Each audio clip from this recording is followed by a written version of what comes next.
ओम शांति। आज 14 दिसंबर 2024। आज बाबा के मधुर महावाक्य हैं। बाबा ने कहा, मीठे बच्चे। हाँ जी बाबा, तुम्हारे पास मन, मनाभव और मध्याजी भव के तीक्ष्ण बाण हैं। इन्हीं बाणों से तुम माया पर विजय प्राप्त कर सकते हो। हम्म, तो माया पर विजय प्राप्त कर सकते हो माना, कल थोड़ा छोटा सा एक एपिसोड आ रहा था दूरदर्शन पे महाभारत का। उसमें दिखा रहे थे कि जब महाभारत की स्टार्टिंग हुई थी, तो उसमें जब भीष्म पितामह जब बचपन उनका था, तो उनका थोड़ा सा वो पार्ट दिखाया कि कोई दूसरे देश का उनके जो देश में राज्य में आक्रमण करने अपनी सेना के साथ आ रहा था। तो वहां पर अकेले वो थे अपने घोड़े के साथ, और उन्होंने अपने बाढ़ से पहले हवा चलाई बहुत तेज, फिर आग जलाई, फिर बारिश कराई। तो एक एक बाढ़ मार के उन्होंने दुश्मन की सेना को भगा दिया, वापस भेज दिया। तो हमारे अंदर भी ये बाढ़ किस बात के हैं? ये बाढ़ मन, मनाभव और मध्याजी भाव, ये बाढ़ है संकल्प के। अर्थात जब हम अपने को आत्मा समझ अपनी हाईएस्ट कॉन्शियसनेस के साथ बाबा के साथ कंबाइंड हो जाते हैं, तो ये वो बाढ़ है जिससे दुश्मन रूपी माया या माया रूपी दुश्मन जो भी संकल्प, संस्कार या कोई बाहरी परिस्थिति के रूप में आती है, तो उस पर हम अपने आत्मा रूपी संकल्प से, अपनी संपूर्णता की संकल्प से उस पर विजय प्राप्त करते हैं। और मध्याजी भव दूसरा बाढ़ है, तीक्ष्ण बाढ़ है। वो संकल्प का बाढ़ है जिसमें हम अपने को जब विष्णु के रूप में देखते हैं, क्योंकि आत्मा अपनी जब हाईएस्ट कॉन्शियसनेस में होती है, तो वो रोल में सबसे हाईएस्ट पार्ट जो प्ले करती है वो है विष्णु का। विष्णु का मतलब जिनके अंदर लक्ष्मी और नारायण दोनों के संस्कार हैं। तो हमारे अंदर यानी आत्मा के अंदर स्त्री और पुरुष दोनों के ही संस्कार है। ऐसा नहीं है कि अभी पार्ट में हमें अगर स्त्री का पार्ट मिला है तो हमारे अंदर पुरुष के संस्कार नहीं है। हमने अनेक जन्म स्त्री और अनेक जन्म पुरुष दोनों में प्ले किए हैं। तो हर आत्मा में दोनों पार्ट, दोनों संस्कार अनुभव हैं। तो जब मध्याजी भव का हम संस्कार या संकल्प इमर्ज करते हैं, तो माया के रूप में अगर कोई भी विकार के या कोई भी रावण के विकर्म के संकल्प संस्कार अगर हम पर अटैक करते हैं, तो हम उस विष्णु स्वरूप को, जो कि बहुत 16 कला संपूर्ण संपूर्ण निर्विकारी स्वरूप है, उसको याद करते ही हम माया के उन अटैक पर भी विजय प्राप्त कर सकते हैं। तो हमें इन बाणों को यानी संकल्पों से, हमारे पास शक्ति है इस समय मन बुद्धि को बाबा में लगाने की, अपने को आत्मा समझने की और अपनी संपूर्णता को याद करने की। ये संकल्प बाबा ने हमको ज्ञान, दिव्य ज्ञान के द्वारा दिए हैं।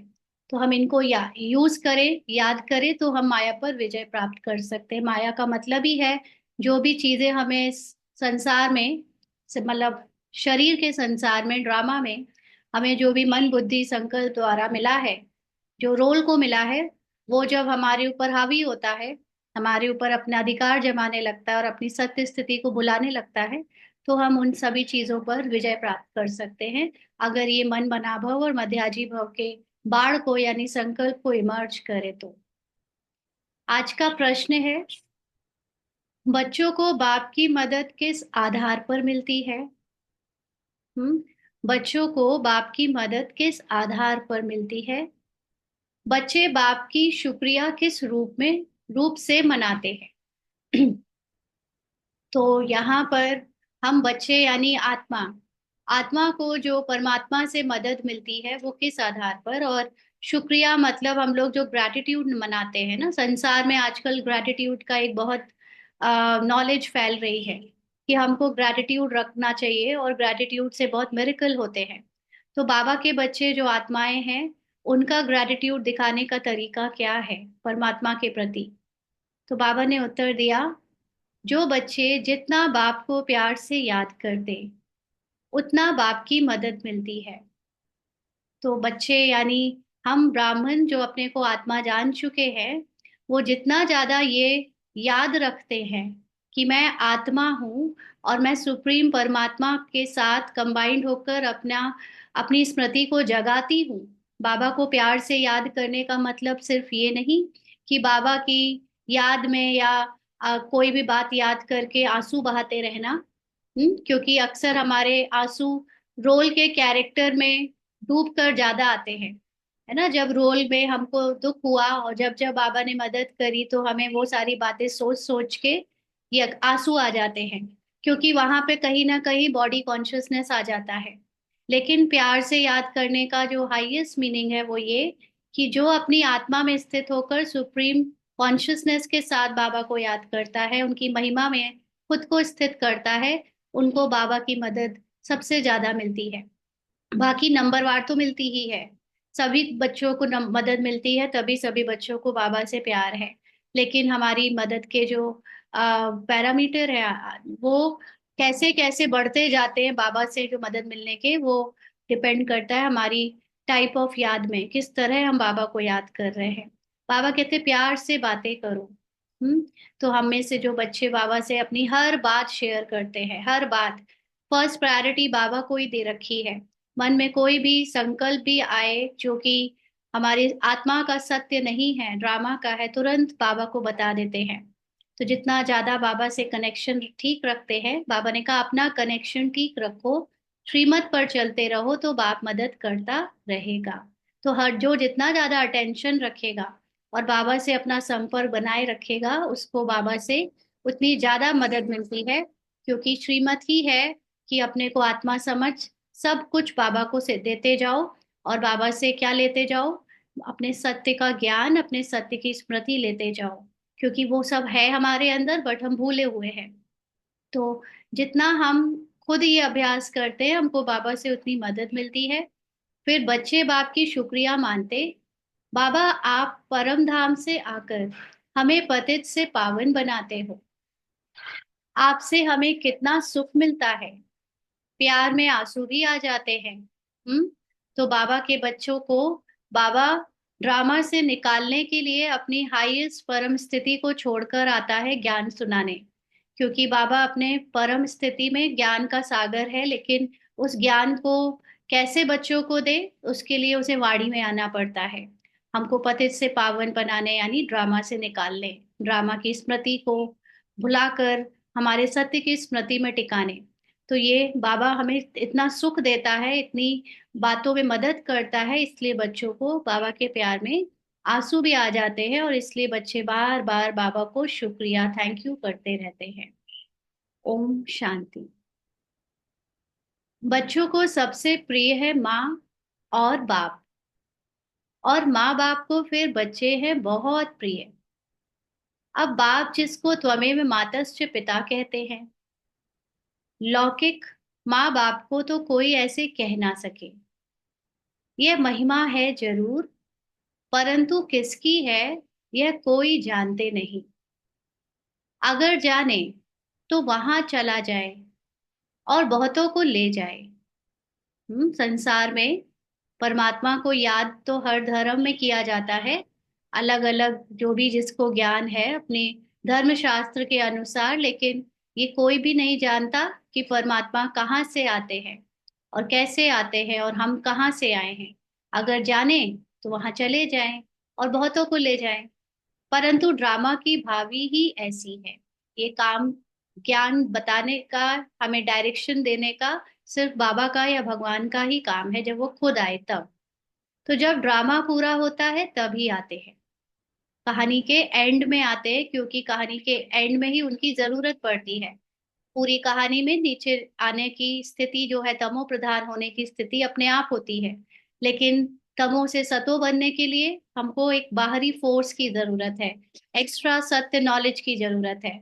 इसलिए ड्रामा में भगवान का काम लास्ट में होता है, जब खत्म होने वाला है ड्रामा तब। आगे मूवी नाटक होते थे। जब नाटक पूरा होता था तो सभी एक्टर्स स्टेज पर खड़े हो जाते थे। हाँ, तो मूवी नाटक का मतलब जैसे जो लाइव नाटक होते हैं, जो स्टेज पर ड्रामा खेलते हैं, वो लोग जब ड्रामा खत्म हो जाता था तो जितने भी एक्टर्स ने उस नाटक में रोल प्ले किया है सब आकर स्टेज पर खड़े हो जाते थे। बाकी जो लाइट की सिनेमा है, लाइट का जो थिएटर होता है, प्रोजेक्टर से जहाँ चलता है, और वो तो पूरे विश्व में चलता है, तो वहां तो नहीं आ सकते। वो तो होता ही लाइट का है, केवल एक आ, उसमें चलता है, इमेज के फॉर्म में चलता है, तो वहां तो साक्षात एक्टर नहीं आ सकता। लेकिन जो वैसे वाले नाटक होते हैं लाइव देखने वाले, वो तो वहां एक्टर सारे स्टेज पे खड़े हो जाते हैं लास्ट में। तो बाबा कहते हैं यह भी बेहद का बड़ा नाटक है। हम्म, यह भी सारा बच्चों की बुद्धि में आना चाहिए। तो ये जो बेहद का बड़ा नाटक है, ये तो दोनों रूप में है। इसमें हमको एज एन एक्टर जब हम देखते हैं तो लाइव लगता है, जिसमें लास्ट में सारी रोल्स प्ले होने लगते हैं, सारी आत्माएं पार्ट में आ चुकी होती है परम धाम की स्थिति से। और जब हम उसको जैसे आज की थिएटर में लाइट के रूप में देखते हैं, तो अगर जब साक्षी हो जाते हैं तो साक्षी में हम ड्रामा को बाहर से देखते हैं, तो उस रूप में हमको फिर सभी एक्टर्स मूवी में ऐसे लगते हैं कि सब आ चुके हैं। तो यह भी सारा बच्चों की बुद्धि में आना चाहिए। सतयुग, त्रेता, द्वापर, कलयुग, यह सारी सृष्टि का चक्र है। ऐसे नहीं मूल वतन सूक्ष्म वतन में चक्र फिरता है। माना जो कहानी है, जो पूरी एक्टिंग ड्रामा हो रहा है, ऐसे नहीं कि वो परम धाम यानी मूल वतन में तो आत्मा होती ही अपने डोरमेंट रूप में है। वहां उसके पास कोई शरीर नहीं, कोई आवाज नहीं, तो वो तो वहां कोई ड्रामा हो ही नहीं सकता। और सूक्ष्म वतन जो देखने में आता भी है संकल्पों में, क्योंकि वो सूक्ष्म है यानी लाइट का है, और लाइट मतलब इमेज में दिखता है, वो भी हमारे संकल्पों में दिखता है। जो भी भोग आदि लगाया जाता है सब संकल्प से वहां पहुंचते हैं। तो वो भी कोई ड्रामा रियल में होता नहीं। हाँ, वो सिर्फ इमेज में है।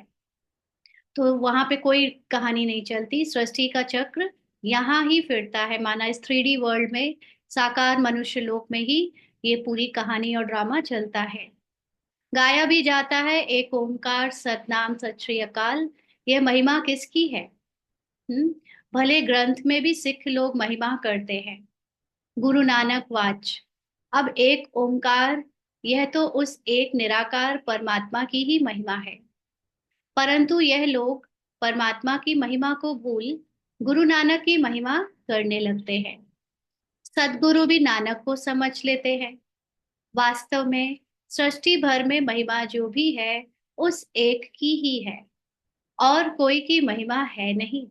हम्म, जितने भी धर्म स्थापक आए परमात्मा के बारे में बताने, तो उनके फॉलोअर्स ने परमात्मा को तो जान नहीं पाया ठीक से, लेकिन जो बताने वाले थे, धर्म स्थापक थे, वो उनकी महिमा करने लग पड़े। तो इसलिए बाबा कहते कि जो सुनाने आता है परमात्मा के बारे में, उनकी अपनी कोई महिमा नहीं है। जिसके बारे में बता रहे, महिमा तो उसकी होती है। जैसे बाबा ने कहा, अभी देखो, ब्रह्मा में अगर बाबा की प्रवेशता नहीं होती तो यह कौड़ी तुल्य है। बाबा माने परमात्मा यानी जो सुप्रीम ज्ञान है। अगर ब्रह्मा बाबा में वो हाईएस्ट नॉलेज ना आती, वो परमात्मा यानी बाबा अगर प्रवेश ना करता, तो वो हाईएस्ट नॉलेज के बिना तो ब्रह्मा की भी कोई वैल्यू नहीं। कोई नॉलेज जैसे हमारी वैल्यू हमारे अंदर के नॉलेज से बन रही है, वैसे ही ब्रह्मा बाबा की भी वैल्यू परमात्मा के ज्ञान से बनी ना, परमात्मा की प्रवेशता से बनी। तो बाबा कहते हैं वो तो कौड़ी तुल्य है।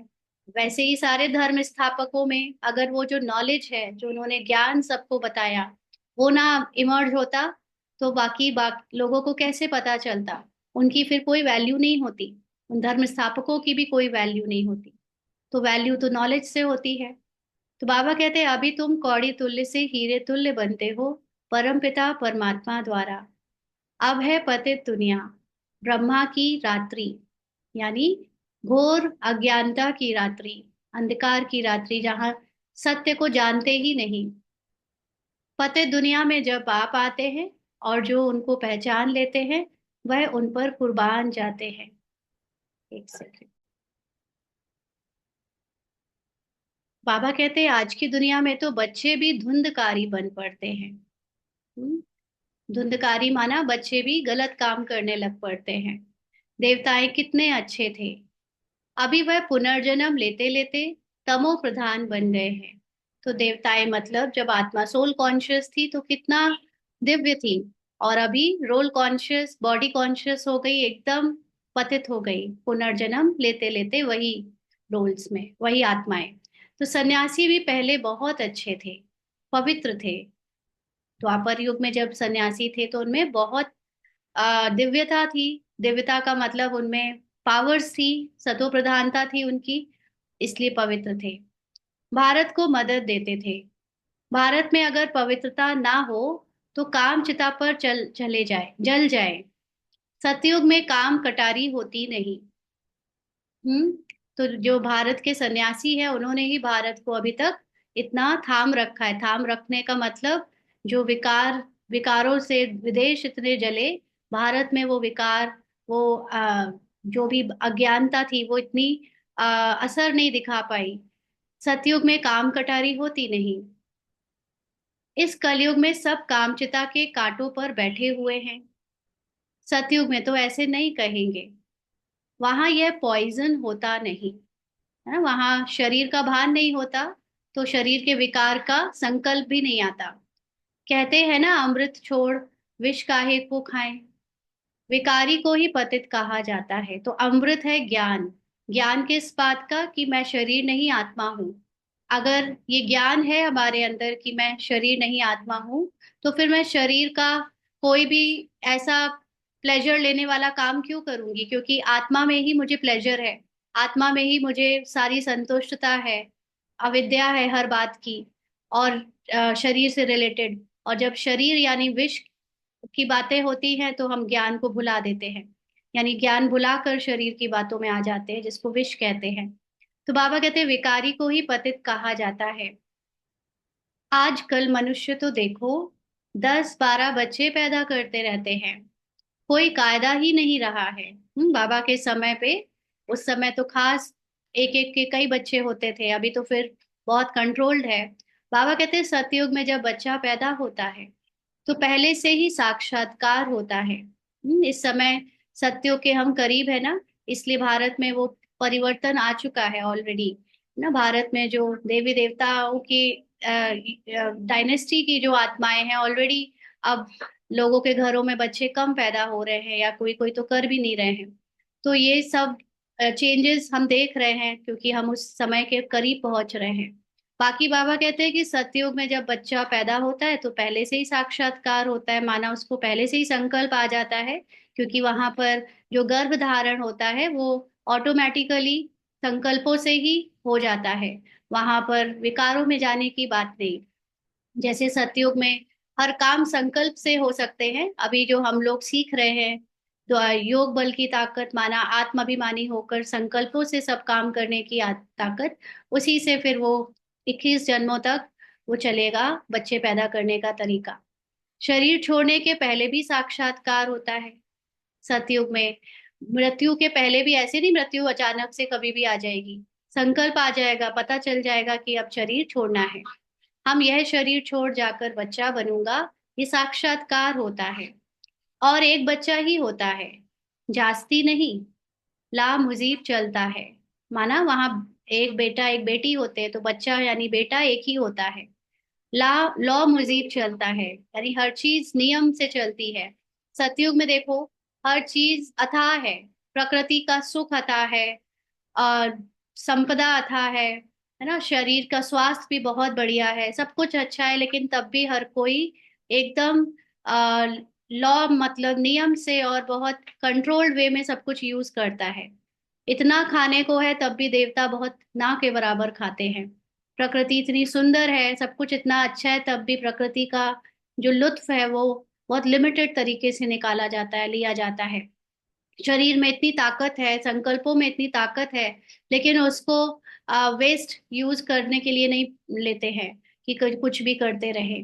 तो सब कुछ है लेकिन यूज करने का तरीका बहुत विवेक से किया जाता है। लॉ है, सब नियम है, उसमें सब ऑटोमेटेड नियम में चलते हैं, किसी को बताना भी नहीं पड़ता कि आपको नियम या संविधान पढ़ाना पड़े और उसके हिसाब से आप चलो। वहाँ ऑलरेडी सब पहले से ही अपने आप में कंट्रोल्ड होते हैं। तो बाबा कहते हैं वृद्धि तो होनी है जरूर, परंतु वहां विकार होता नहीं। बहुत पूछते हैं तब वहां पैदाइश कैसे होती है? हाँ, लोगों को वंडर लगता है कि बिना विकारों के पैदाइश कैसे हो सकती है, तो पूछते हैं। तो बोलना चाहिए वहां योग बल से सब काम होता है। योग बल से ही हम सृष्टि की राजाई लेते हैं। योग बल का मतलब ही है आत्मा का बल। आत्मा की जो कॉन्शियसनेस में रहना है, उसी के कारण संकल्पों से सब कुछ चलता है। और सृष्टि की राजाई भी हम इस समय योग बल से ले रहे हैं ना। अभी हम योग बल कहते हैं, वहां तो सोल कॉन्शियसनेस ही है, क्योंकि योग माना अपने को हाईएस्ट कॉन्शियसनेस में बार बार टिकाने का अभ्यास करना। तो अभी हम पूरी तरह हुए नहीं हैं, इसलिए वो अभ्यास के रूप में जारी है। वहां पर तो हम 100% होंगे ही सोल कॉन्शियस, तो ये अभ्यास की बात नहीं होगी वहां। बाबा कहते बाहुबल से सृष्टि की राजाई नहीं मिल सकती है। कोई कितना भी बाहर से आक्रमण कर ले, बड़े बड़े तरह से अपने वेपन्स यूज कर ले, शक्ति यूज कर ले बाहुबल की, लेकिन आज तक कोई भी पूरे विश्व पर अधिकार नहीं जमा पाया है। बाबा ने समझाया है, अगर क्रिश्चियन लोग आपस में मिल जाएं तो सारी सृष्टि का राज्य ले सकते हैं, परंतु आपस में मिलेंगे नहीं। लॉ नहीं कहता। ड्रामा की स्क्रिप्ट में ऐसा कुछ भी बनाया नहीं है, इसलिए हो ही नहीं सकता। क्योंकि कहानी ऐसी बनाई जाएगी ना, जहां पर पहले भारत जैसा देश जो अखंड था, उसकी अखंडता टूटी, फिर उसको वापस अखंड बनाना है, तो उसके बीच में थोड़ा बहुत क्रिश्चियन और क्रिश्चियन देशों का उसमें वर्चस्व आ सकता है, लेकिन कंप्लीटली नहीं आ सकता, क्योंकि फाइनली हीरो तो भारत ही है। तो उसको तो जीतना है, तो कहानी उसके फेवर में बनेगी। इसलिए दो बिल्ले आपस में लड़ते हैं तो माखन तुम बच्चों को मिल जाता है। श्री कृष्ण के मुख में माखन दिखाया है। यह सृष्टि रूपी माखन है। तो ये माखन सृष्टि यानी अगर हम इसको पूरे स्थूल रूप में देखें, तो स्थूल में तो भारत देश हो गया जिसको माखन मिला।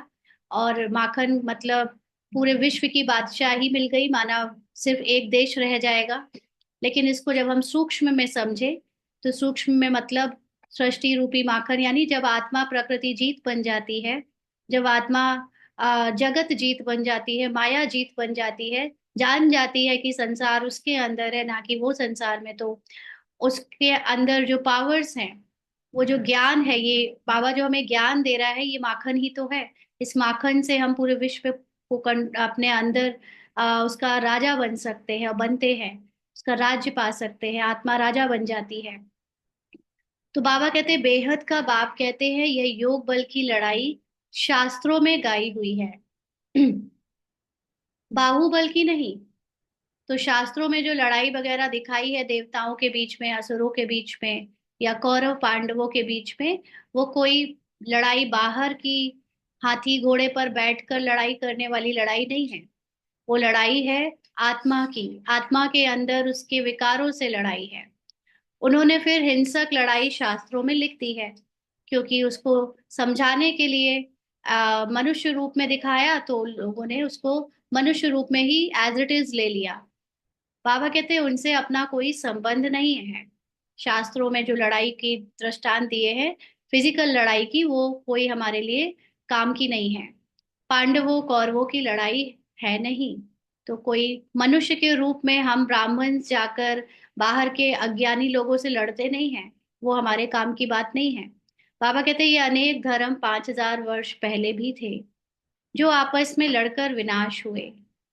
पांडवों ने देवी देवता धर्म की स्थापना की। यह है योग बल जिससे सृष्टि का राज्य मिलता है। तो जो 5000 साल की कहानी है, वो ठीक पहले भी बच चुकी है, प्ले हो चुकी है। उसमें सीन में यही दिखाया गया कि बाहर के यूरोपियन अमेरिकन लड़े और विनाश होकर मर गए, खत्म हो गए, और पांडव माना सिर्फ बाबा के बच्चे जो आत्माभिमानी हुए, वो देवी देवता धर्म की स्थापना करके नए भारत की उसमें चले गए, ट्रांसफर हो गए। बाकी बाबा कहते हैं ये सब कोई बाहर से नहीं लड़ाई की है।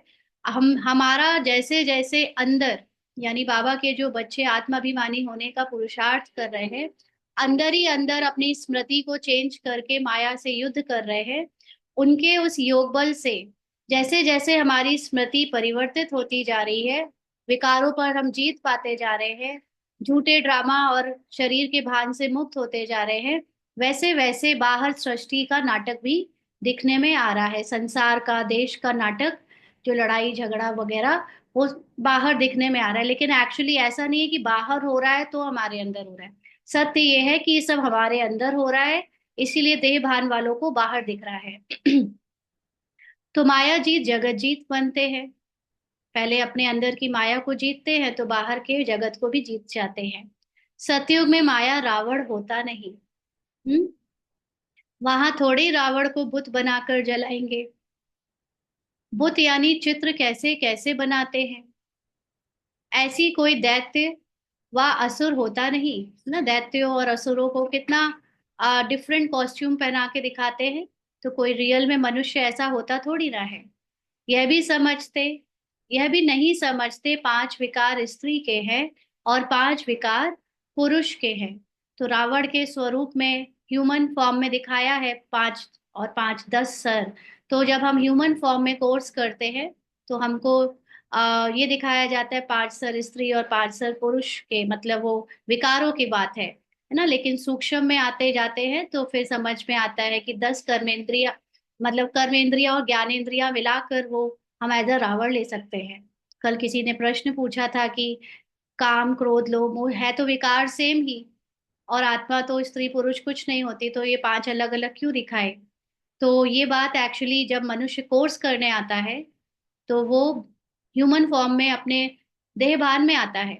तो उसको उसी के देह भान के अकॉर्डिंग ये कोर्स डिजाइन किया जाता है। इसलिए बिगिनर्स कोर्स में शरीर के ऊपर ही चीजों को समझाया जाता है। लेकिन जैसे जैसे हमारी आत्माभिमानी स्थिति बनती जाती है तो फिर वो ही बातों को हम सूक्ष्म रूप में समझते हैं। और फिर वो रावण, पांच विकार, पुरुष और स्त्री की बात नहीं, फिर वो हमारे अंदर जो स्वभाव संस्कार जो पिछले 63 जन्म के आत्मा में रिकॉर्डेड है, उसमें वो ज्ञानेंद्रिय और कर्मेंद्रियों के विकार, या कह लीजिए एक्चुअली रावण का मतलब फिर एक सार में तो ये हो जाता है कि पूरी तरह रोल कॉन्शियस। अब उसमें हम अलग अलग तरह से इंटरप्रेट कैसे भी कर सकते हैं। उसको 10 विकार के रूप में ले, चाहे 5 विकार स्त्री पुरुष के रूप में ले, या और भी किसी अलग अलग तरीकों से इंटरप्रेट कर सकते हैं। बट इतना डिटेल में जाने की जगह सिर्फ इतना समझे कि मूल बात है कि जो भी रोल के कॉन्शियसनेस में हमको आ, जो अन आत्मा है, जो चीज आत्मा नहीं है, आत्मा का सत्य नहीं है, वो सब कुछ रावण में आता है। हाँ, तो ये तो अब हम लोग सीख चुके बहुत पहले कि रावण का सर और 10 सर, ये सब हो गया। अभी इसमें ज्यादा डिटेल में जाने की जरूरत नहीं कि एक्चुअली में 10 सर का क्या मतलब है। 10 से क्या, कई जैसे 18 अक्षोड़ी सेना ही हमारे अंदर है ना, रावण की। तो उसको जीतना है। तो अब वो गिनने थोड़ी ना बैठेंगे कि बताओ कौन कौन सा विकार है, कौन से अक्षोड़ी, कौन से संकल्प, कौन से विकल्प। वो तो सिर्फ एक समझ की बात है। इतना डिटेल में हम रटने के लिए कोई बात नहीं है, बस समझ की बात है कि जो चीज आत्मा का सत्य नहीं है वो सब रावण या माया या विकारों में आता है। तो बाबा कहते हैं जैसे विष्णु को भी 4 भुजाएं देते हैं। हम्म। मनुष्य तो यह कॉमन बात भी समझते नहीं। विष्णु का मतलब ही है आत्मा के अंदर जब दोनों पार्ट रिकॉर्डेड होते हैं, स्त्री और पुरुष के, तो वो एज जो विष्णु को दिखाया है लक्ष्मी और नारायण का कंबाइंड स्वरूप। तो हम उसको अगर सूक्ष्म रूप में समझे तो आत्मा जब अपने पूरे अनुभवों को समेट लेती है, अभी तो हम स्त्री या पुरुष के रूप में हैं, तो हमारे अंदर अनुभव स्त्री या पुरुष के ज्यादा है अपने अपने उसके अकॉर्डिंग, शरीर के अकॉर्डिंग। लेकिन आत्माभिमानी स्थिति में सब हम समेट लेते हैं ना। तो 4 भुजा माना हमारे अंदर दोनों चीजें हैं, स्त्री का भी और पुरुष का भी। ऐसी आत्माभिमानी स्थिति के लिए फिर वो 4 भुजाएं लक्ष्मी और नारायण के रूप में शरीर में दिखाई है। बट ये समझ की बात है कि आत्मा आ, स्त्री भी बनती है और पुरुष भी बनती है, इसलिए उसके अंदर दोनों तरह के स्वभाव संस्कार और अनुभव है। तो बाबा कहते हैं मनुष्य तो यह कॉमन बात भी नहीं समझते हैं, बड़ा रावण बनाकर जलाते हैं। मोस्ट बिलीवेड बच्चों को अभी बेहद का बाप समझाते हैं। बाप को बच्चे हमेशा नंबरवार प्यारे होते हैं। बाप को बच्चे हमेशा नंबरवार प्यारे होते हैं। जिनके 2 से ज्यादा या 1 से ज्यादा बच्चे होते हैं तो उनको फिर बच्चे उसके अकॉर्डिंग प्यारे होते हैं, जो बच्चा जितनी बात माने ना, जब छोटे होते हैं एकदम मासूम से, तब तो सब बराबर प्यारे होते हैं। लेकिन जैसे जैसे बच्चे बड़े होते हैं और फिर वो बात मानने की बात आती है, या उनके चाल चलन से उनके पेरेंट्स को बच्चों के प्रति प्यार थोड़ा चेंज हो जाता है। क्योंकि अगर चाल चलन में कोई बच्चा अच्छे कर्म नहीं कर रहा है, अच्छा व्यवहार नहीं कर रहा है, तो माँ बाप का उससे प्यार थोड़ा, कुछ तो अंतर आ ही जाता है। तो ऐसे ही बाबा यानी भगवान को भी अपने बच्चों में नंबरवार प्यारे होते हैं। ऐसा नहीं कि वो बायस्ड है, लेकिन बाबा ने कहा आगे कि कोई तो मोस्ट बिलोवेड भी है और कोई कम प्यारे भी है। जितना सिकीलदा बच्चा होगा उतना जास्ती लव होगा। यहाँ भी जो सर्विस पर तत्पर रहते हैं, रहम दिल रहते हैं, वह प्यारे लगते हैं। हाँ, तो यहाँ पर ऐसा नहीं कि बाबा कोई बायस कर रहा है, यानी भेदभाव कर रहा है, लेकिन जो सर्विस पर तत्पर रहते हैं, माना जो अपनी आत्माभिमानी स्थिति में सदा रहने का अभ्यास करते हैं, वो बाबा को सबसे ज्यादा प्यारे हैं। और जो आत्माभिमानी स्थिति थोड़ी कम कम कम करते जाते हैं, उनका प्यार कम होता है, क्योंकि बाबा का प्यार आत्माभिमानी स्थिति में ही ज्यादा फील होता है। अगर हम देह भान में रहेंगे तो हमको बाबा का प्यार कभी कभी फील होगा, और आत्माभिमानी रहेंगे तो हमको उतना ही ज्यादा प्यार फील होगा। क्योंकि बाबा क्या है? बाबा निराकार परम आत्मा ही है, शरीर नहीं। जैसे भक्ति मार्ग में रहम मांगते हैं ना, खुदा रहम करो, मर्सी ऑन मी, परंतु ड्रामा को कोई जानते नहीं है। हाँ, क्योंकि वो नहीं जानते कि मर्सी सिर्फ एक ही बार होती है परमात्मा की, वो भी ड्रामा के अंत में। और उसके पहले कितना भी मर्सी मांग ले, मर्सी करने वाला आ नहीं सकता। तो बाबा कहते हैं जब बहुत तमो प्रधान बन जाते हैं, तभी बाबा का प्रोग्राम है आने का। ऐसे नहीं कि ईश्वर जो चाहे कर सकते हैं। जैसे हम ड्रामा में बंधे हुए हैं, हम माना हमारा रोल बंधा हुआ है, अपने आप कुछ भी नहीं हो सकता, जो फिक्स्ड है वही होगा। ऐसे ही बाबा का भी रोल फिक्स्ड है, ऐसा नहीं कुछ भी कर सकता है, या जब चाहे तब आ सकते हैं। अगर ऐसी शक्ति होती तो फिर इतनी गाली क्यों मिले? हाँ, बाबा 2500 वर्ष से देख रहा है कि दुख मनुष्यों के रूप में हमको मिल रहा है, तो आ जाता कभी भी हमको बचाने, लेकिन नहीं आ सकता, बंधा हुआ है। इसीलिए भगवान को इतना गाली दी कि तुमने किया हमारे साथ, तुमने हमारा सब कुछ छीन लिया, और पता नहीं क्या क्या हम भगवान को बोलते थे। हाँ, तो बाबा कहते वनवास क्यों मिले? यह बातें बड़ी गुप्त है। वनवास क्यों मिले माना, बाबा के जो बच्चे हालात में बहुत कठोर परिस्थितियों से गुजरते हैं, स्ट्रगल से गुजरते हैं। अगर भगवान का बस चलता तो भगवान कभी अपने बच्चों को उनसे गुजरने देता क्या? दुख से गुजरने देता क्या? ये सब बातें बड़ी गुप्त हैं। श्री कृष्ण को तो गाली मिल ना सके, कहते हैं भगवान यह नहीं कर सकता, परंतु विनाश तो होना ही है, फिर बचाने की तो बात ही नहीं। कई लोग कहते हैं, आप लोग तो ब्रह्मा कुमारी कहते हो विनाश होना है, और आप कहते हो आपका भगवान से कनेक्शन है, तो आप भगवान से बोलते क्यों नहीं कि ना करे विनाश? हाँ, रोक लो आप लोग ये सब कुछ। तो ऐसा नहीं है कि इसमें कोई हम बदल सकते हैं या भगवान बदल सकता है। जो होना है वो तो होना ही है। तो फिर बचाने की तो कोई बात ही नहीं, सभी को वापस ले जाना है। माना आत्मा के रूप में तो अब सबको एंड होना ही है, कब तक खेलेंगे ड्रामा? कभी तो थक ही जाते हैं ना। तो बाबा कहते हैं अब तो सब आत्माओं को शरीर से न्यारा होना ही है। स्थापना विनाश कराते हैं तो जरूर भगवान होगा ना। परम पिता परमात्मा स्थापना करते हैं किसकी? मुख्य बात तुम पूछो ही, यह कि गीता का भगवान कौन? सारी दुनिया इसमें मूंझी हुई है। इन्होंने तो मनुष्य का नाम डाल दिया है। आदि सनातन देवी देवता धर्म की स्थापना तो भगवान बगैर कोई कर नहीं सकता। फिर तुम कैसे कहते हो श्री कृष्ण गीता का भगवान है? हाँ, विनाश और स्थापना कराना किसका काम है?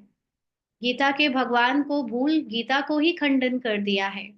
गीता का भगवान जो निराकार परमात्मा का उसमें वर्णन किया है, वो भी श्री कृष्ण को बोल दिया, जबकि वो खुद साफ साफ बोल रहे हैं कि मैं निराकार अभोक्ता अजन्मा हूँ। और तब भी गीता का भगवान श्री कृष्ण है, श्री कृष्ण है बोलते चले आए।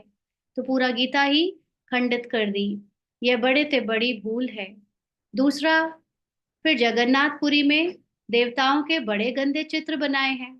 भारत में इतने मंदिर बने हैं कहीं कहीं जगन्नाथपुरी जैसे कि, जहां पर एक तो इतने गंदे चित्र जो आजकल ब्लू मूवीज में भी ना बने, और उसमें भी वो कह दिया कि वो देवता है। तो कितनी बड़ी ग्लानि की है। गवर्नमेंट की मना है गंदे चित्र रखने की। तो इस पर समझाना चाहिए। इन मंदिरों पर कोई की बुद्धि में यह बातें आती नहीं। यह बातें बाप ही बैठ समझाते हैं। तो ये सारी रहस्य गुप्त राज किसने खोले हैं? स्वयं परमात्मा ने आकर खोले हैं। बाबा कहते देखो, बच्चियां कितनी प्रतिज्ञा पत्र भी लिखती हैं, खून से भी लिखती। एक कथा भी है ना, श्री कृष्ण को खून निकला तो द्रौपदी ने अपना चीर फाड़ कर बांध दिया।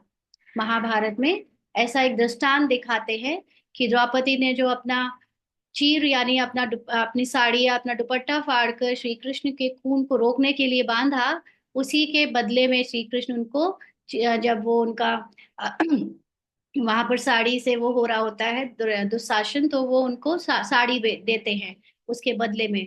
तो ये दृष्टांत एक कहानी के रूप में जो दिखाया है, बाबा कहते हैं यह लव है ना। माना उसमें तो कहानी के रूप में दिखाया कि द्रौपदी का कृष्ण से लव है। कृष्ण मतलब भगवान से लव है। तुम्हारा लव है शिव बाबा के साथ। इनका यानी ब्रह्मा का खून निकल सकता है, क्योंकि ब्रह्मा तो है साकार शरीर में। इनको दुख हो सकता है, लेकिन शिव बाबा को कभी दुख नहीं हो सकता। अंडरलाइन। बहुत लोग ये समझते ना ब्रह्मा बाबा को कभी दुख ही नहीं होता था। ऐसा नहीं है। ब्रह्मा बाबा खुद गुप्त रूप में अपने अंदर की फीलिंग्स को, अपने अंदर के इमोशंस को, संकल्पों को अंदर ही अंदर गुप्त रूप से चेंज करते थे। इतने बच्चे बाबा के, जो बाबा से इतना लगाव था, वो छोड़ छोड़ के यज्ञ में चले गए, बाहर चले गए। कितनों ने धोखा दिया, कितनों ने कुछ भी, और ऐसी कितनी बातें नहीं आई यज्ञ के ऊपर शुरू से लेकर। तो बाबा को क्या कभी कोई फीलिंग नहीं आई होगी? बाबा को कभी इमोशनली कोई टर्बुलेंस नहीं हुआ होगा? सब हुआ है बाबा को। लेकिन अंदर ही अंदर शिव बाबा के साथ अपने कंबाइंड रूप का जो उनका पुरुषार्थ चलता रहा, वो उसमें लगातार आगे बढ़ते रहे।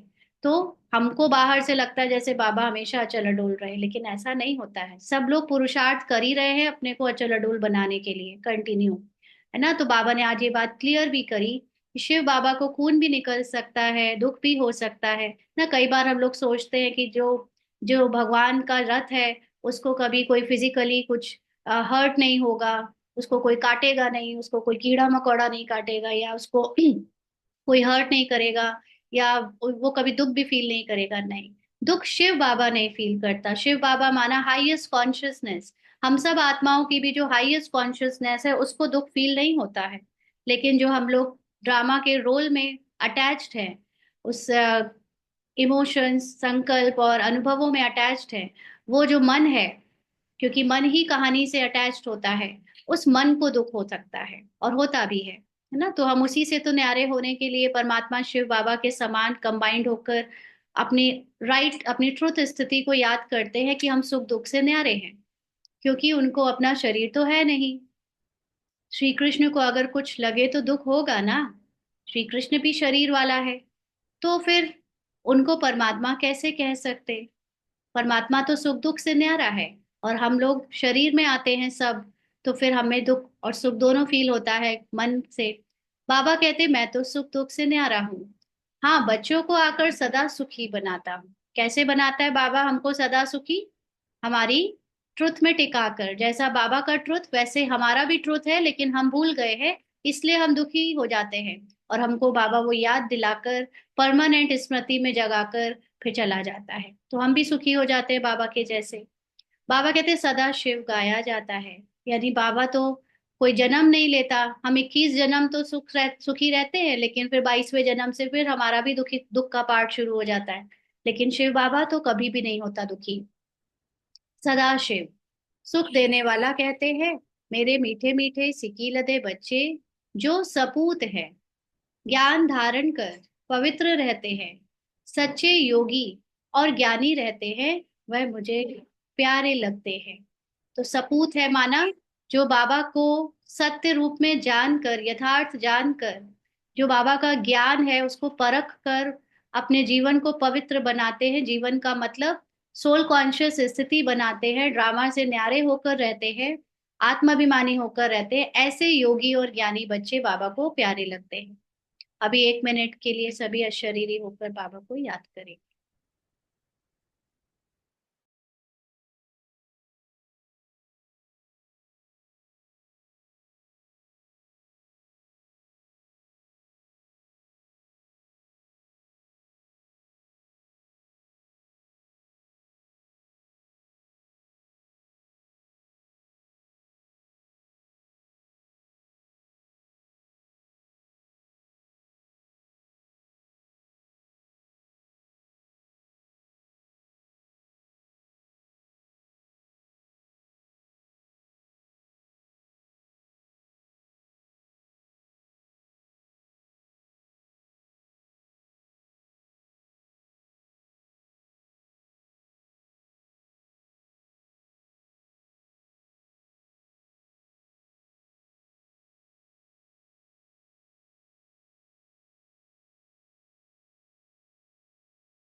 आगे बाबा कहते हैं, लौकिक बाप के पास भी अच्छे, कोई बुरे बच्चे होते हैं।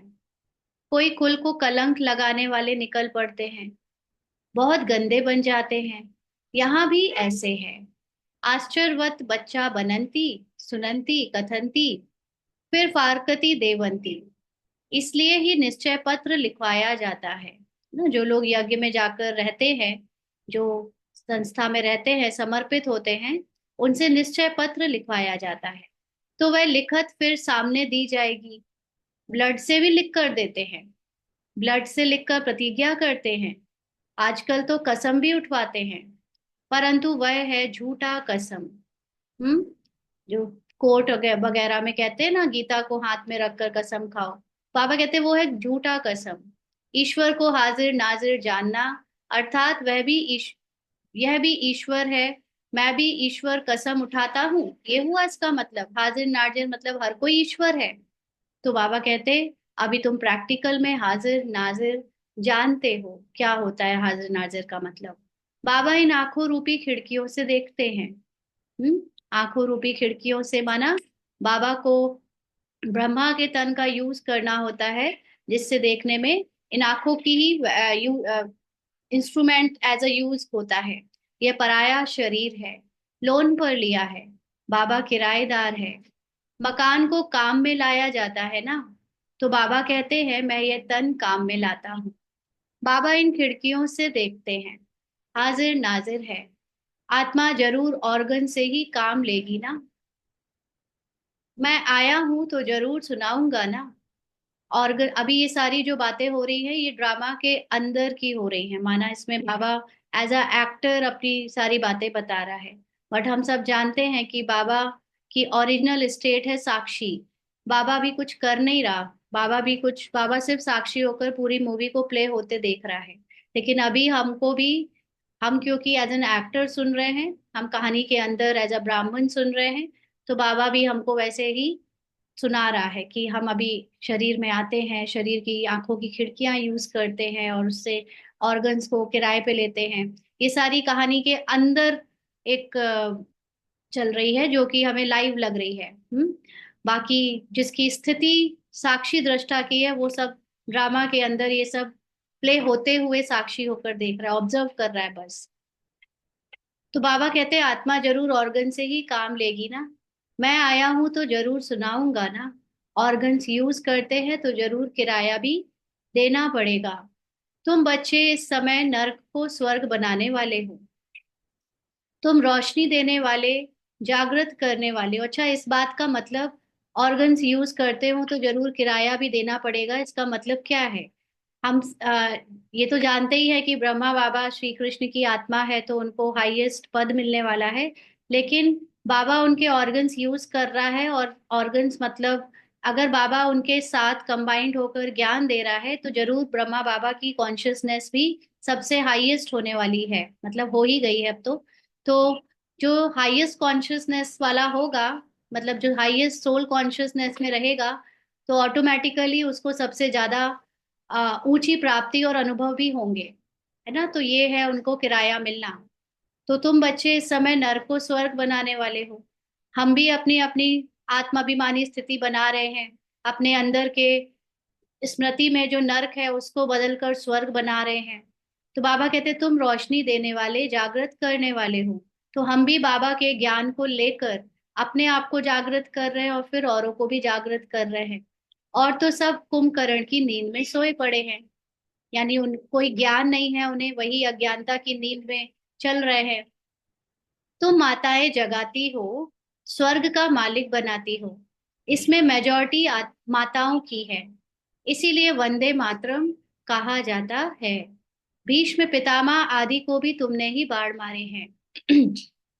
मन मनाभव मध्याजी भव का बाढ़ कितना सहज है। तो भीष्म पितामह का मतलब जो बहुत अपने को रोल में ज्ञानी समझते हैं और बहुत धर्म के नाम पर अपने को बहुत ऊंचा समझते हैं, उनको ब्रह्मा कुमारियों ने बाढ़ मारे हैं, माना ज्ञान के बाढ़ मारे हैं। मनमना भव मध्याजी भव का बाढ़ कितना सहज है। ये जो ज्ञान है कि अपने को आत्मा समझ परमात्मा को याद करो, और मध्याजी भव बनो मतलब अपने को विष्णु के समान बनाओ, आत्माभिमानी बनाकर। ये संकल्प, ये ज्ञान कितना इजी है समझने के लिए। इन्हीं बाणों से तुम माया पर जीत पा लेते हो। तुम एक बाप की याद, एक की श्रीमत पर ही तुमको चलना है। बाप तुम्हें ऐसे श्रेष्ठ कर्म सिखलाते हैं जो 21 जन्म कभी कर्म फूटने की दरकार ही ना पड़े। तुम एवर हेल्दी, एवर वेल्दी बनते हो। जब सोल कॉन्शियस हो जाएंगे तो जानते हैं ना कि आत्मा को ना तो गर्मी लगती है ना सर्दी लगती है। हाँ, आत्मा को ना तो बीमारी होती है ना तो उसको सुख दुख होता है। तो एवर हेल्दी एवर वेल्दी हो गए। अनेक बार तुम स्वर्ग के मालिक बने हो, राज्य लिया और फिर गवाया है।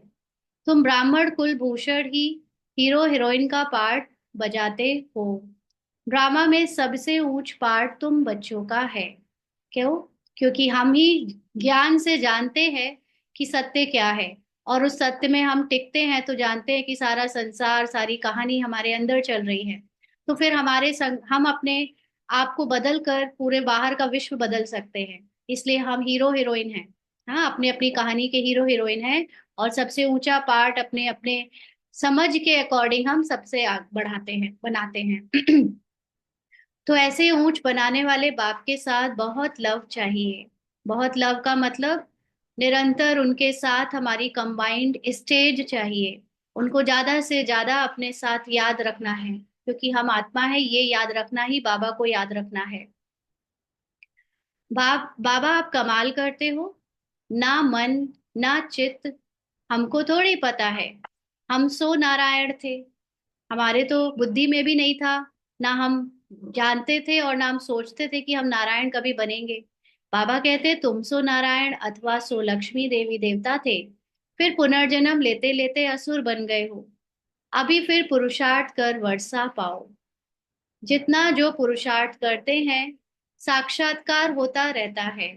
तो जितना जो सोल कॉन्शियसनेस का अभ्यास कर रहा है, जितना जो ज्ञान का वर्षा ले रहा है, उस ज्ञान की गहराई में जा रहा है, उसको ऑटोमेटिकली साक्षात्कार का मतलब अपने अंदर परिवर्तन दिखता जाता है। उसकी स्मृति में उसको पुरानी जब दुनिया की विस्मृति होने लगती है और नई संस्कार उसको इमर्ज होने लगते हैं ज्ञान के आधार पर, तो उसे अपना ही पार्ट नया दिखने लगता है। राजयोग एक बाप ने ही सिखलाया था, सच्चा सच्चा सहज राजयोग भी। राजयोग तो तुम अभी सिखला सकते हो। तुम्हारा फर्ज है बाप का परिचय सबको देना। सभी निधन के बन पड़े हैं, माना पूरे ऑर्फन हो गए हैं, बिना बाप के हैं। यह बातें भी कल पहले वाले फोटो में कोई ही समझेंगे। बाबा ने समझाया है, सारी दुनिया में महान मूर्ख देखना हो तो यहाँ देखो। यहाँ देखो माना बाबा के बच्चों में ही देखो। बाबा कोई बाहर वालों की बात नहीं कर रहा है। महान मूर्ख क्यों कह रहा है बाबा? क्योंकि ये जान लेने के बाद भी कि भगवान आया हुआ है, तब भी हम बहुत सारी ऐसी काम करते हैं जो कि हमको एकदम मूर्खता की पराकाष्ठा में ले जाते हैं। माना सोल कॉन्शियस होने की जगह भगवान के पास आकर हम बॉडी कॉन्शियसनेस की जब बातें करते हैं तो क्या कहेंगे? महान मूर्ख कहेंगे ना। तो बाप जिनसे 21 जन्म का वर्षा मिलता है उनको भी फारकती दे देते हैं। और कोई कोई तो बॉडी कॉन्शियसनेस में इतना डूब जाता है कि भगवान को छोड़कर ही भाग जाता है। तो ये तो बहुत बड़ी मूर्खता हुई। तो बाबा कहते हैं यह भी ड्रामा में नूंद है। अभी तुम स्वयं ईश्वर की औलाद हो, फिर देवता, क्षत्रिय, वैश्य, शूद्र की औलाद बनेंगे, माना फिर शरीरधारियों की औलाद बनेंगे। वो स्मृति भी भूल जाएंगे, भगवान को भूल जाएंगे, तो अपने को आत्मा भूल जाएंगे। तो अभी आसुरी औलाद से ईश्वरी संतान बने हो। बाप परमधाम से आकर पतित से पावन बनाते हैं। तो कितना शुक्रिया मानना चाहिए। भक्ति मार्ग में भी शुक्रिया करते रहते हैं, दुख में थोड़े शुक्रिया मानेंगे। हाँ, जब लगता है कि हमको बहुत दुख मिल रहा है तो फिर भगवान से कंप्लेन करते हैं, उनके ऊपर गुस्सा आता है। जब अच्छा अच्छा मिलता है तो भगवान का शुक्रिया करते हैं ना। तो बाबा कहते हैं अभी तुमको कितना सुख मिलता है, तो तुम तो बहुत लव होना चाहिए। हम बाप से प्यार से बातें करेंगे तो क्यों नहीं सुनेंगे। कोई कोई कहते हैं ना बाबा मेरी सुनता नहीं। तो प्यार से बातें करेंगे का मतलब ये नहीं कि बाबा वो मेरे बेटे को आईएएस में टॉप करा दो, मेरे पति को लाखों की नौकरी लगवा दो। ये हुआ क्या बाबा से प्यार करना। हाँ, सोचो कि लैला मजनू आपस में मिले और लैला बात करे कोई दूसरे इंसान के बारे में मजनू से, तो मजनू को अच्छा लगेगा क्या।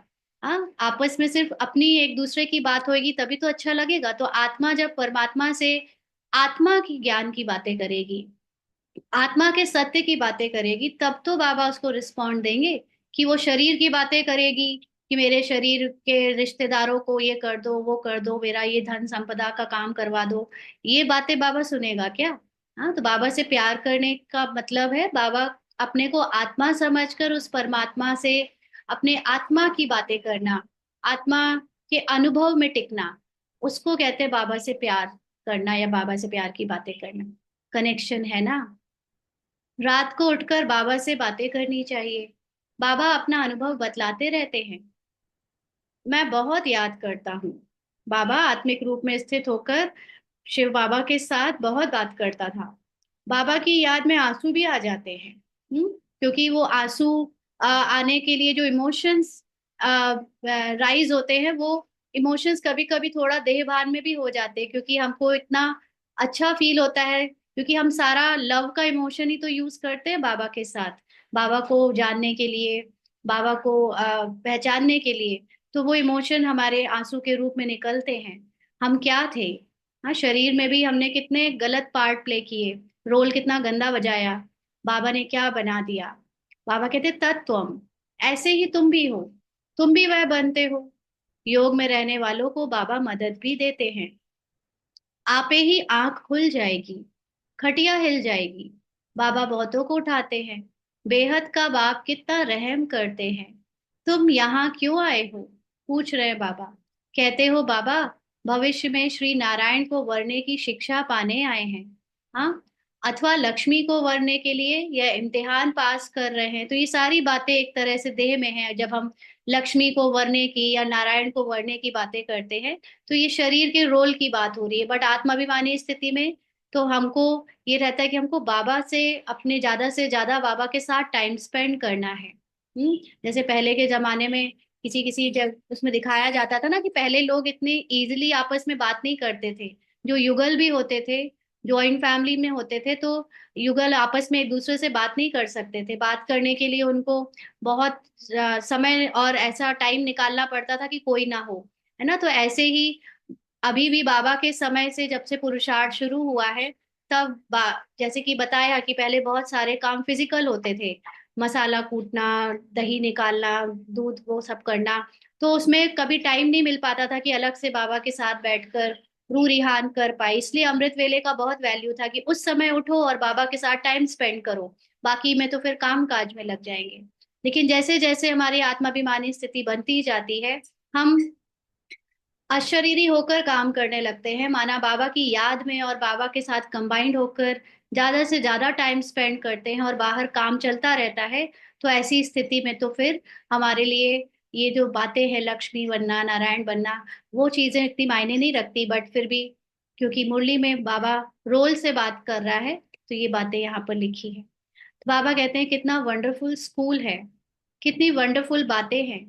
बड़े से बड़ी यूनिवर्सिटी है, परंतु गॉडली यूनिवर्सिटी नाम रखने नहीं देते हैं। हाँ, अब तो हो गई है, उस समय ऐसा होता होगा। एक दिन जरूर मानेंगे। देखो, बाबा ने कहा था और अब वाकई में हो चुकी है। आते रहेंगे, कहेंगे बरोबर कितनी बड़ी यूनिवर्सिटी है। बाबा तो अपने नैनों पर बिठाकर तुमको पढ़ाते हैं। नैनों पर बैठाकर मतलब बाबा अपनी दृष्टि देते हैं तुमको, कि तुम इस ज्ञान को समझ पाओ, जान पाओ। उनकी दृष्टि से ज्ञान को देख पाओ और अपने सत्य को जान पाओ, उसमें टिक पाओ। कहते हैं तुमको स्वर्ग में पहुंचा देंगे। स्वर्ग का मतलब ही है स्मृति तुम्हारी बदल देंगे। तो ऐसे बाबा से कितनी बातें करनी चाहिए, तो बाबा बहुत मदद करेंगे। जिनके गले घुटे हुए हैं, उनका ताला खोल देंगे। माना जिनको ज्ञान सुनाना भी नहीं आता, जिनके अंदर डर है, बोल नहीं सकते, बाबा उनको भी इतना कॉन्फिडेंस दे देंगे, उनकी आत्माभिमानी स्थिति में उसको जगा देंगे कि वो भी औरों को ज्ञान सुना सके। रात को याद करने से बहुत मजा आएगा, क्योंकि उस समय कोई डिस्टरबेंस नहीं। एकाग्र होकर हम बाबा को याद करें, माना बाबा के ज्ञान का मनन चिंतन करें, स्मृति बनाएं अपनी, तो बहुत मजा आएगा। बाबा अपना अनुभव बतलाते हैं। मैं कैसी बातें करता हूँ, अमृत वेले। बाप बच्चों को समझाते हैं, खबरदार रहना। हम्म कुल को कलंकित नहीं करना। 5 विकार दान में दे, फिर वापस नहीं लेना। माना एक बार अपने को आत्मा का ज्ञान बता दिया या समझ लिया, फिर ये ड्रामा और ड्रामा की कहानी, शरीर शरीर की पहचानों में वापस नहीं लौटना, कुल कलंकित नहीं करना। ना, हम कौन से कुल के हैं? हम आत्मा कुल के, और अपने को शरीर समझे तो क्या हो गया? कुल कलंकित हो गया ना। जैसे अगर कोई ब्राह्मण जाति का होता है और वो दूसरे जाति से शादी कर ले, तो क्या कहते हैं? तुमने कुल कलंकित कर दिया। ऐसी हम है आत्मा, लेकिन खुद को शरीर समझने लगे तो मतलब कुल कलंकित कर दिया। तो एक बार ये 5 विकार या शरीर का भान बाबा को कह दिया कि बाबा ये मैं नहीं हूं, तो फिर वापस नहीं लेना, शरीर के भान में वापस नहीं जाना। अच्छा, मीठे मीठे सिकी लदे बच्चों प्रति माता पिता बाप दादा का याद प्यार और गुड मॉर्निंग। रूहानी बाप की रूहानी बच्चों को नमस्ते।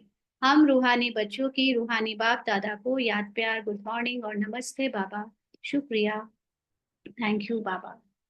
धारणा के लिए मुख्य सार। पहला पॉइंट, बाप का प्रिय बनने के लिए रहमदिल बन सर्विस पर तत्पर रहना है। हम्म तो सर्विस का मतलब सब तरह की सेवाएं हैं। स्थूल सेवा करना, सूक्ष्म सेवाएं करना, मनसा सेवा करना। लेकिन जो हाईएस्ट सेवा कर सकता है वो तब जब हर समय वो अपनी आत्मा में स्थित रहे। तो जो सबसे ज्यादा सेवा होती है वो होती है निरंतर सोल कॉन्शियस स्थिति में पार्ट बजाने वाली। तो आत्मा की कॉन्शियसनेस पर ही हम रहम दिल बनकर सेवा करते हैं। बाकी ऊपर से हम जब किसी का रोल देखते हैं तो कभी रहम आ भी सकती है और कभी रहम नहीं भी आ सकती है। लेकिन जब आत्मा आत्मा की दृष्टि से हम सबको देखते हैं तो ऑटोमेटिकली हमारे अंदर रहम, सिर्फ रहम आती नहीं बल्कि हम उनकी सेवा करने लग पड़ते हैं, क्योंकि हमारी वाइब्रेशन से अनेक आत्माओं को फिर शक्तियां मिलती हैं, गुण मिलते हैं, दान अपने आप होता है। और वो अपने सत्य में टिककर अपने पार्ट को बेटर प्ले कर पाते हैं। तो वो सत्य का ज्ञान नहीं जानते, बट अपने रोल में वो उस रोल की दुख और अशांति से निकल आते हैं। तो ऐसी सेवा जो रहम दिल स्वरूप की सेवा है, माना आत्म अभिमानी स्थिति की सेवा है, इस सेवा को करना हमारा विजन होना चाहिए। हाईएस्ट सेवा है ये। बाकी तो स्थूल सेवा आदि करते रहनी है, लेकिन अभी टाइम है हमारी निरंतर आत्माभिमानी स्थिति बनाकर सेवा करने की। सपूत आज्ञाकारी बन सच्चा योगी व ज्ञानी बनना है। तो जो अपने ज्ञान का, अपने आत्मा के सत्य ज्ञान को जानता है, वही उसमें स्थित रह सकता है, और ऐसी स्थिति ही सच्चा योगी और ज्ञानी बनने की है। आज्ञाकारी बच्चे हैं, क्योंकि बाबा कहता है ना, माया के पार्ट को कभी अपना मत समझना। इवनिंग की 2 दिन की जो अव्यक्त मुरलियां चल रही हैं उसमें लगातार बाबा यही कह रहा है कि तुम कभी देह भान को या कमजोरी के संकल्प और कमजोरी की भावनाओं को अपना तो नहीं समझ लेते। हाँ, तो हमारा वो सत्य नहीं है। हमारा सत्य है बाप समान सत्य। तो उसको ही समझना, आज्ञाकारी बनना है। अमृत वेले उठ बाप से बहुत मीठी मीठी बातें करना है। बाप का शुक्रिया मानना है। बाप की मदद का अनुभव करने के लिए मोस्ट बिलीवेड बाप को बड़े प्यार से याद करना है। तो अमृत वेला, हद की अमृत वेले की बात है अगर, तो उसमें हम जो मॉर्निंग का 2 से 5 बजे का अमृत वेला करते हैं, उसमें जिसको टाइम की कमी है उस समय खास बाबा के लिए उठकर याद करें। और जो पूरे समय कर सकते हैं, क्योंकि ये पूरा संगम युग ही अमृत वेला चल रहा है, और इस पूरे संगम युग में बचा हुआ समय हमें हर समय बाबा के साथ मीठी मीठी रूरिहान करना माना, आत्मा के अनुभव को बढ़ाने के लिए ज्ञान से ज्ञान युक्त होकर बाबा के साथ मनन चिंतन करना, ऐसी प्यारी प्यारी मदद लेनी है बाबा से। और मोस्ट बिलीवेड बाबा को अपनी आत्मा की अनुभव से याद करना है। ना कि रोल के कॉन्शियसनेस को बढ़ाकर कि बाबा मेरा ये काम करा दो, ये हो जाए वो हो जाए, बंधनों की बातें करना, वो सब छोड़कर सिर्फ अपने आत्मा में स्थित होना, ये है सबसे प्यार से, सबसे ज्यादा प्यार से बाबा को याद करना। वरदान है, सदा उमंग उत्साह में रहे, मन में खुशी के गीत गाने वाले, अविनाशी खुश नसीब भव। सदा उमंग उत्साह में रहे, मन से खुशी के गीत गाने वाले, अविनाशी खुश नसीब भव। बाबा ने समझाया कि आप खुश नसीब बच्चे अविनाशी विधि से अविनाशी सिद्धियां प्राप्त करते हो। आपके मन में सदा वाह वाह के खुशी के गीत बजते रहते हैं। वाह बाबा, वाह तकदीर, वाह मीठा परिवार, वाह श्रेष्ठ संगम का सुहावना समय, हर कर्म वाह वाह है, इसलिए आप अविनाशी खुश नसीब हो। आपके मन में कभी वाय आए माना क्यों, मैं और मेरा नहीं आ सकता। वाय के बजाय वाह वाह और आय के बजाय बाबा बाबा शब्द ही आता है। कैसे? जब संगम युग में हमें अपने सत्य आत्मा का ज्ञान मिलता है, तो उस आत्मा में है ही सदा सत्व गुण अपने हाईएस्ट स्थिति में। तो हमारे अंदर शांति, प्रेम, पवित्रता, शक्तियां सब कुछ परम स्थिति में है, वही मेरा सत्य है। तो ऐसा ज्ञान अपना सत्य का जान लेने के बाद किसको खुशी का ठिकाना नहीं रहेगा। तो जैसे हम आत्माएं अपने रोल से न्यारे होकर अपने सत्य को जितना ज्यादा याद करते हैं, तो वाह वाह के खुशी के गीत बजते रहते हैं, अपनी तकदीर के गीत बजते रहते हैं, क्योंकि संसार में हर कोई अभी भी अपने को रोल समझ रहा है, शरीर समझ रहा है, हद की लिमिटेशंस में फंसा हुआ, उसके अहंकार में डूबा हुआ, दुखी और अशांत है। और हम बच्चों को बाबा ने बता दिया कि जो भी कुछ तुम्हें ड्रामा में मिला है वो ड्रामा है। और बाबा मतलब बाबा का ज्ञान। तो बाबा का ज्ञान हमको इतना उमंग उत्साह में रखता है कि हमें अपनी अविनाशी सत्यता की जो खुशी है वो हमें खुश नसीब अनुभव कराती है। तो अब हमें, पहले रोल में डूबे थे तो कहते थे वाई मी, मेरे साथ ही क्यों हो रहा है, मुझे ही क्यों होता है ये सब। और अब कहते हैं वाई नॉट मी, बस मुझे, अब क्योंकि हम अपनी आत्मा की स्थिति में स्थित हो गए हैं, तो वो जो वाई, रोल वाला वाई और आय था, वो चेंज हो गया है वाह वाह में। और आय यानी जो मैं, मेरा शरीर, मेरा रोल, मेरी पहचाने, वो सब चेंज हो गई है बाबा बाबा में। बाबा का मतलब हमारा हाईएस्ट सत्य है ना, तो उसमें चेंज हो गया है। तो इसलिए अब हम ऐसे खुश नसीब, अविनाशी खुश नसीब हैं। स्लोगन है, जो संकल्प करते हो उसे अविनाशी गवर्नमेंट की स्टैंप लगा दो, तो अटल रहेंगे। माना, हद के रोल में डूबकर संकल्प करने की बजाय अपनी आत्मा, अपनी हाईएस्ट ट्रुथ में स्थित होकर उस संकल्प को करो, जिसको कहते हैं अविनाशी गवर्नमेंट की स्टैंप लगा देना। क्योंकि बाबा का ट्रुथ ही हमारा हाईएस्ट ट्रुथ है। तो बाबा की स्टैंप लगाना माना हमारे हाईएस्ट ट्रुथ की स्टैंप लग जाना, यानी सोल कॉन्शियस होकर उस संकल्प को करने से वो संकल्प में हम हमेशा अटल रहेंगे, माना फिर वो संकल्प कभी बदल नहीं सकता, चेंज नहीं हो सकता। ओम शांति। आज के अव्यक्त इशारे हैं, संतुष्ट आत्माएं सदा निस्वार्थी और सदा सभी को निर्दोष अनुभव करेंगी, किसी और के ऊपर दोष नहीं रखेंगी, न भाग्य विधाता पर, न ड्रामा पर, न व्यक्ति पर, न शरीर के हिसाब किताब पर कि मेरा शरीर ही ऐसा है। वे सदा निस्वार्थ, निर्दोष वृत्ति दृष्टि वाली होंगी। तो जो नॉलेजफुल आत्मा है, जो अपने सत्य में स्थित होने वाली आत्माएं हैं, सोल कॉन्शियस आत्माएं वो सदा संतुष्ट रहती हैं, क्योंकि वो ड्रामा के रोल में भी कल्याण देखती हैं। हर सेकंड, हर समय जो कुछ भी घटना घटित हो रही है, कोई भी निमित्त बन के कुछ भी करे, लेकिन वो निर्दोष है, वो ये जानती है, क्योंकि उसको पता है रोल में सब कुछ फिक्स्ड है। और निमित्त कोई भी बने, बट ड्रामा में हर काम कल्याण के लिए हो रहा है। इसलिए वो किसी भी परिस्थिति में ना तो किसी को दोषी ठहराएंगी, ना कभी किसी से स्वार्थ के लिए अपना काम कराएंगी। हमेशा अपने सत्य में स्थित होकर सबके सत्य को देखेंगी। तो इसलिए वो निर्दोष दृष्टि और निस्वार्थ दृष्टि वृत्ति वाली सदा होंगी। तो उनके लिए शरीर की कोई भी बात उनको हलचल में नहीं लाएगी। अच्छा।